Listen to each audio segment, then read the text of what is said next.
বাড়িতে বউ থাকার পরেও সব কাম কাজ আমার একলা একলা করতে হয়। আমি একলা কত কাম করব? একটু সাহায্য করলো পরে, তা না, এখন আয়া পরে বেলা ঘুমাইতেছে।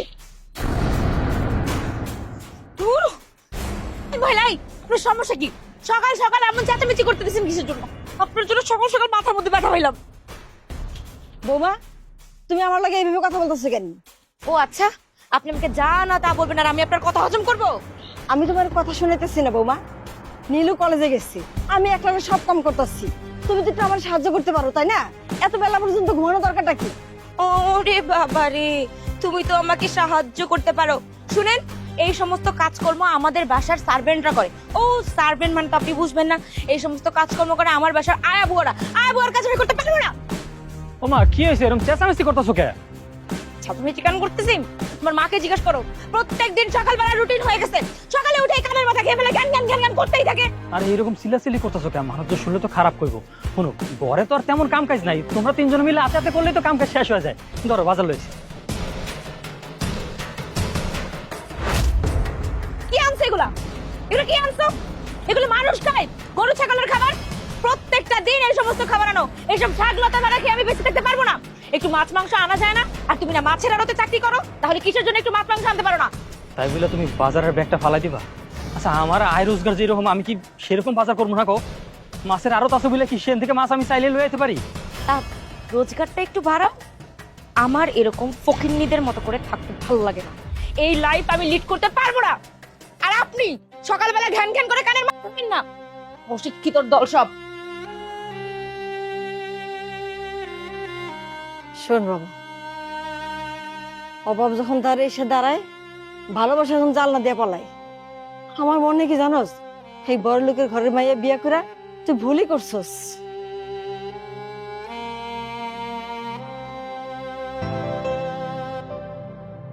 আবির, শোনো না, তোমার কাছে একটা আবদার করি। একটা জিনিস চাইলে দিবা তুমি? কি লাগবে বলো, সাধ্যের মধ্যে থাকলে অবশ্যই দিব। অবশ্যই তোমার সাধ্যের মধ্যে। আমার ফোনটা না নষ্ট হয়ে গেছে। অত দামি ফোন তোমার কিনে দেওয়া লাগবে না। আমি অনলাইনে দেখলাম একটা কম দামের মধ্যে ভালো ফোন পাওয়া যাচ্ছে, 25,000 টাকা মতো। 25,000 টাকা দিলেই আমি ফোনটা কিনতে পারবো। দেবে তো তুমি, না? নাদিয়া, 25,000 টাকা এটা তো একটা বড় অ্যামাউন্ট হয়ে যায় না? তুমি তো জানো যে আমি জনল ভাইয়ের ওখানে কাজ করে 16,000 টাকার মতো পাই। ওইটা দিয়ে সংসার চালাতে হিমশিম খেয়ে যাচ্ছে। এখানে 25,000 টাকা কিভাবে ফোন কিনে দিব বলো? কেমন স্বামী তুমি বলো তো, যে স্ত্রীর একটা আবদার পূরণ করার মতো সামর্থ্য তোমার নেই? দেখো নাদিয়া, বিয়ের আগে তো সবকিছু তুমি আমার ব্যাপারে জানতে। আমি সামান্য একটা টিউশন টিচার ছিলাম। এমন তো না যে তুমি কিছু জানতে না। তুমি তো সব জেনে বুঝে এখানে আসছো, তাই না? ভুল করেছি। কি বললে তুমি? ভুল করেছো মানে আমাকে বিয়ে করে ভুল করেছো, এটাই তো বলতে চাচ্ছ ইনডিরেক্টলি? দেখো আবির, আমি এরকম অভাব অনটন আর দেখতে পাচ্ছি না। আমার দ্বারা সম্ভব হচ্ছে না এগুলো সহ্য করা। তুমি আমাকে বলো তো, এরকম আর কতদিন চলবে? এই অভাব অনটন লেগে থাকা আমার আর ভালো লাগতেছে না। নাদিয়া, মাথা গরম করে না। আমি বুঝতেছি যে আমার এই সংসারে তোমার থাকতে অনেক কষ্ট হয়ে যাচ্ছে। তুমি কোথায় ছিলে আর আমি তোমাকে কোথায় নিয়ে এসেছি, একটু অ্যাডজাস্ট করো। দেখো, আমি তো সৎ পথে চলতেছি, তাই না? আর আস্তে আস্তে ব্যবসার হালটা ধরি। আমি যদি বুঝে যাই যে মাছের ব্যবসাটা কিভাবে করতে হয়, দেখবা একটা সময় আমারও এরকম একটা ব্যবসা থাকবে।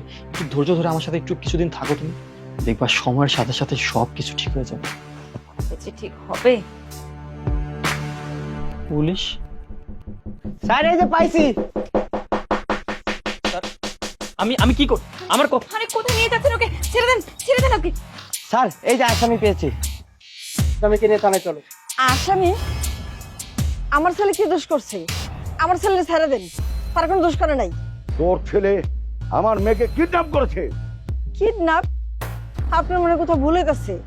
আমার ছেলে বৌমারে কিডন্যাপ করে নাই, বৌমা নিজের ইচ্ছায় আসছে, আর তারা ভালোবেসে বিয়ে করছে। এই গরিবের ছেলেকে কখনো আমার মেয়ে ভালোবাসতে পারে না। তোর ছেলে ফাঁদে ফেলে আমার মেয়েকে কিডন্যাপ করেছে। মা, ওকে আমি কত খুঁজেছি, পাগলের মতো খুঁজেছি। এই, আসামিকে নিয়ে থানায় চলো। জি স্যার। দেখেন, আমার ছেলে আসামি না। বৌমা, তুমি কিছু বলতেছো না কেন? আবিরে থানায় নিয়ে যেতেছে। বাবা, আমি নিজের থেকে ওর সাথে এসেছি। শুনলেন? শুনলেন তো স্যার? আপনি নিজ কেন শুনলেন? আমার বৌমা কি কইছে? সে নিজের ইচ্ছা আসছে, আমার ছেলে তার কিডন্যাপ করে নাই। ওরা আমার মেয়েকে ভয় দেখিয়ে এসব কথা শিখিয়েছে। অফিসার, আপনাকে থানায় নিয়ে চলুন, তারপর সব ব্যবস্থা হবে। আর আমি নাদিকে নিয়ে যাচ্ছি। আচ্ছা স্যার, আমি দেখছি। এই, দাঁড়িয়ে কি দেখছো? তোমাকে না বললাম আসামিকে নিয়ে থানায় চলো। জি স্যার। না, আমার ছেলের আমি নিয়ে যেতে দিব না। আমার ছেলে নির্দোষ।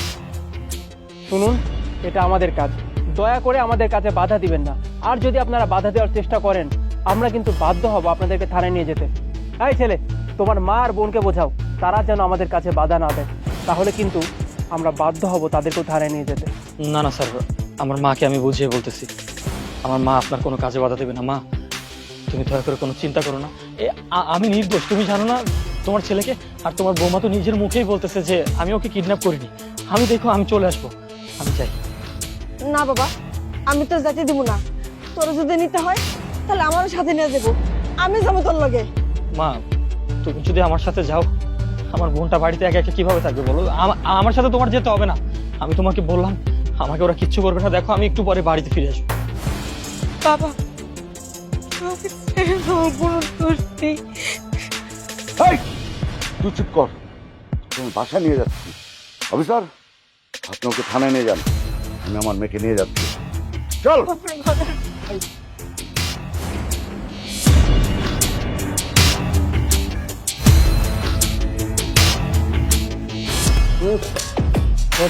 আর ঘুমানোর দরকার নেই। শোন, গিয়েছিলাম তোর শ্বশুর বাড়ি, মানে নাদিয়ার বাড়ি। নাদিয়া, নাদিয়া কেমন আছে স্যার? নাদিয়া, ওর আব্বা ওর অনেক মারছে না? আমার জন্য নিশ্চয়ই অনেক কান্নাকাটি করছে। ও কি আসছে এই জায়গায়? নাদিয়া, তোরে এখন আমি কিছু কথা বলবো। কথাগুলো শুনতে হয়তো তোর ভালো লাগবে না, কিন্তু কথাগুলো সত্যি। যেই মেয়ের জন্য তুই এত কিছু করলি, মন জান প্রাণ সব কিছু উজাড় করে ভালোবাসলি, এই মেয়ে তো তোর ধোকা দিল রে। রাসেল ভাই বা সাপের থেকেও বেশি বিষ ধর তোর গার্লফ্রেন্ড। তুই জানোস তোর গার্লফ্রেন্ড কি করছে?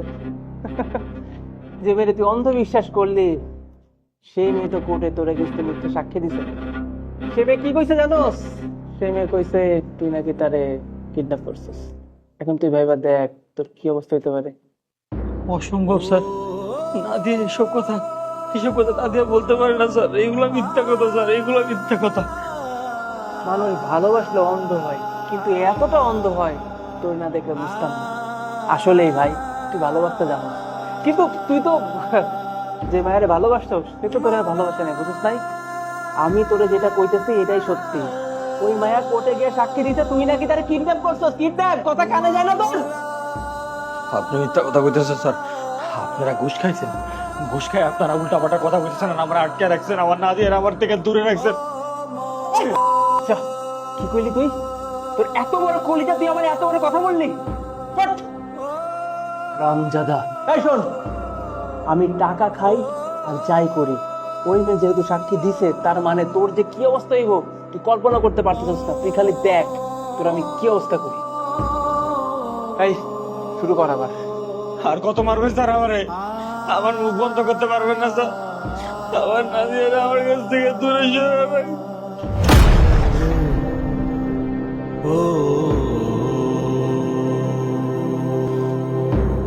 আবির ভাই, এ কি অবস্থা তোমার?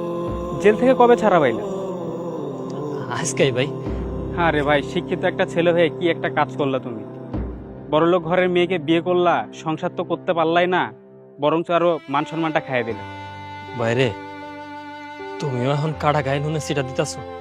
না রে ভাই না, কাটা খাই নুনের সিটা দেয় নাই।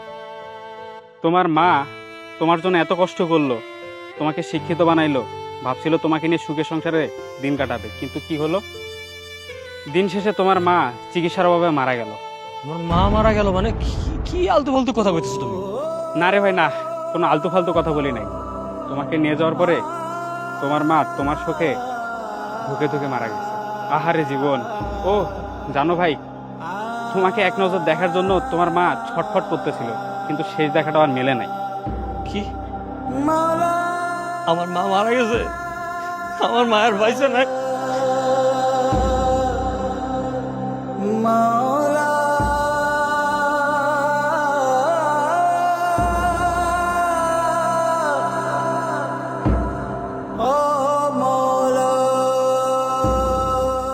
সবকিছু আমার লেগে হয়েছে। আমার সাজানো গোছানো সংসারটা সব নষ্ট হয়ে গেল। আমার ভাই কত কষ্ট করছে আমার লেগে। আজকে এই বাড়িটার ভিতরে কেউ নাই, আমার মা নাই, আমার বোন নাই। মারে আমি তো আইছিলাম মা, এই ঘরে আমার আর থাকা হইব না। ভাইয়া তুমি কখন আইছো এখানে? বোন এই তো একটু আগে এলাম।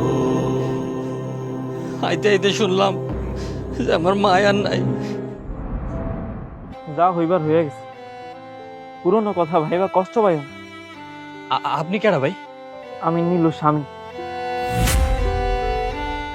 নীলু তুই বিয়ে করছস? তোর থেকে বয়স কত বেশি, এইরকম একটা মানুষ তোর বিয়ে করতে হইলো? হ ভাইয়া, তুমি ওনারে চিনো, বড় ভাই ব্রাদার তোমার। আর মা যখন মারা গেল তার কয়েক মাস পর উনি আমারে বিয়া করে। তুই এইরকম একটা মানুষটা কেমনে বিয়ে করতে পারলি? তুই একটু অপেক্ষা করতি, তোর ভাইয়া তোর বিয়ে দিত, তোর বয়সে একটা মানুষের লোকে তোর বিয়ে দিতাম। তুই এইরকম একটা দামড়া লোকের কেমনে বিয়ে করলি? ভাইয়া তুমি যখন জেলে চলে গেলা, আমার মাটা তখন অসুস্থ হয়ে পড়ে। তারপর আমার মাটা ওই দুনিয়া ছাইরা চলে যায়। আমি অনেক একা হয়ে গেছিলাম ভাইয়া। আর তুমি জানো আমার মতো একটা যুবতী মায়া এই সমাজে একা বাইসে থাকা যে কত কঠিন, এটা আমি খুব ভালো কইরা জানি ভাইয়া। আর যত পুরুষ আছে না, সবাই আমার দিকে লালসার দৃষ্টিতে তাকাইছে, কে ভাইয়া ভালো দৃষ্টিতে তাকায় না যে তোমার এই বোনের একা একা বাইসে থাকা কত কঠিন হয়ে গেছিল। গ্রামের আরো লোক আমার কুপ্রস্তাব দিছে, এত পরিমাণ কুপ্রস্তাব দিছে যা তোমার লজ্জা করতে পারবো না। আমি কি করব? তখন এই লোকটা এসে আমারে বিয়ের প্রস্তাব দিছিল। ওইসব কুপ্রস্তাব হাত থেকে বাঁচার জন্য আমি ওনারে বিয়ে করি। তাই বলে এইরকম একটা মানুষ তো বিয়ে করলি বোন, তোর তো জীবনটা নষ্ট হয়ে যাবো। আরে ভাইজান, তুমি যে ওই লোকটা করতেছো না, সেই লোকটা কিন্তু আমারে সম্মান দিয়ে বিয়ে করছে। আর তুমি কারে বিয়ে করছে? একটা বড় লোক মাইয়া বিয়ে করছিলা, সে কে করছে তোমার লাগে? তোমারে জেলে ভাত পর্যন্ত খাওয়াইছে, জেলে এমন করে রইছো তুমি। ওই ভাইয়া তো একটা বারও খোঁজ দেয় নাই।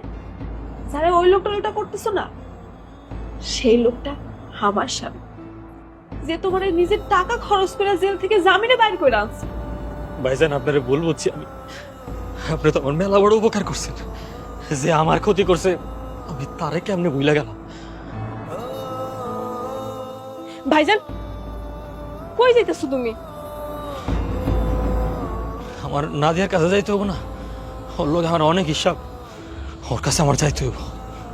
আর তাছাড়া ওই মানুষটার আমি কতদিন দেখি না, ওর কাছে আমার যাইতে হইব। জানো না ভাইজান, শোনো না আমার কথা। কি হইব এখন?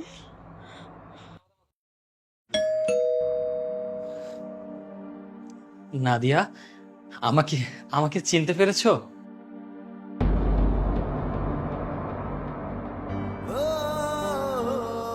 আবির তুমি? আজকেই জামিনে বের হয়েছি। জানো নাদিয়া, যখন আমাকে পুলিশে ধরে নিয়ে গেল তখন আমি ভেবেছিলাম যে তুমি তো থানায় এসে সবকিছু বলবে, সব সত্যিটা সবাইকে বলবে যে আমি তো তোমাকে কিডন্যাপ করিনি। কিন্তু তুমি আর থানায়ও আসলে না, আমারও জামিন হলো না। তুমি কি করলে? তুমি পুলিশের কাছে মিথ্যে কথা বললে যে আমি নাকি তোমাকে কিডন্যাপ করেছি। নাদিয়া, আমি কি তোমাকে কিডন্যাপ করেছিলাম? বিশ্বাস করো, আমি অনেক ভয় পেয়ে গিয়েছিলাম। বাবা আমাকে বাসায় নিয়ে যা বুঝালো আমি বুঝতে বাধ্য হয়েছিলাম। আমি অনেক ভয় পেয়ে বাবার কথা মতো পুলিশকে কি না কি বলে দিয়েছি। আমাকে মাফ করে দিও। ঠিক আছে, মানলাম যে তুমি তোমার বাবার ভয়ে মিথ্যে কথা বলেছিলে। তুমি এখন আমার সাথে থানা চলো, এখন থানায় গিয়ে সবাইকে সব সত্যি কথা বলবে। আর তারপর তুমি আমার সাথে গ্রামে চলে যাবে, আমরা গ্রামের সুখে থাকবো। না আবির, আমি তোমার সাথে যেতে পারবো না। যেতে পারবে না মানে কি? আমি এখন অন্য একজনের স্ত্রী। নাদিয়া, অন্য একজনের স্ত্রী মানে কি যা তা বলছো এসব? তোমাকে পুলিশ ধরে নিয়ে যাওয়ার পরে বাবা আমাকে বাসায় নিয়েছে। আর তারপরে আমাকে ডিভোর্স পেপারে সাইন করে। আর তারপরেই বাবার পছন্দ করা ছেলে ইমরানের সাথে আমার বিয়ে হয়। যেটা হয়েছে সম্পূর্ণ জোর করে হয়েছে, কিন্তু যাই হোক না কিসের জন্য, আমি এখন ইমরানের স্ত্রী, তোমার কেউ না। ডিভোর্স হবে কিভাবে? মানে তোমার সাথে তো আমার বিয়ে হয়েছিল, তাই না? আর আমি ছিলাম জেলখানায়। তো আমি যদি নিজে রাজি না হই, তোমার সাথে আমার ডিভোর্স তো হতেই পারে না। তো সেক্ষেত্রে তো তুমি আমার বউ। দেখো, এইসব কথা বাদ দাও। তুমি আমার বউ রাগ হয়ে আছো, আমি বুঝতেছি। তুমি আমার সাথে চলো।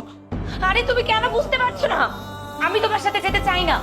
আমি এখন আরেকজনের স্ত্রী। ইমরান আমার হাজবেন্ড আর আমি ওর ওয়াইফ। আমি তোমাকে ভুলে গেছি, তুমিও আমাকে ভুলে যাও। নাদিয়া, আমি তোমার জন্য এত কিছু করলাম, তুমি না আমাকে বলেছিলে যে তুমি আমার লাইফে আসলে আমি যেভাবে রাখবো তোমাকে, তুমি সেভাবে থাকবা। সেই হিসাব করে তো সেই টিনের চালের ঘরের নিচে তোমাকে এনেছিলাম, তাই না? তুমি যদি ওই দিন বলতে যে তুমি আমার বাড়িতে থাকতে পারবে না, বা তুমি তোমার বাবাকে ভয়ে মিথ্যে কথা বলবে, তাহলে তো আমি তোমাকে আনতাম না।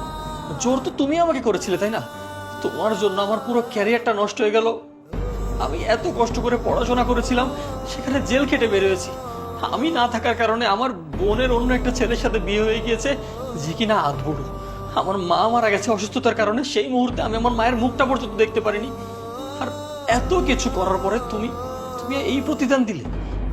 আর তুমি না আমাকে সুইসাইড করার ভয় দেখিয়ে আমাকে বিয়ে করেছিলে। আমি কার জন্য কি করলাম? আর এখন কিনা তুমি অন্য একজনের সাথে সুখে শান্তিতে ঘর করছো, আর আমাকে এখান থেকে চলে যেতে বলছো। কি হয়েছে? ইমরান ও আমাকে কিডন্যাপ করে নিয়ে গিয়েছিল।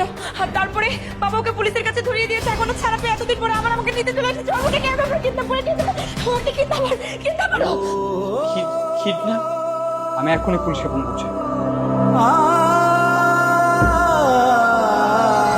Hello, police station. আমি কিডন্যাপ করেছি তোমাকে? রাদিয়া, আমি তোমাকে কিডন্যাপ করেছি। রাদিয়া,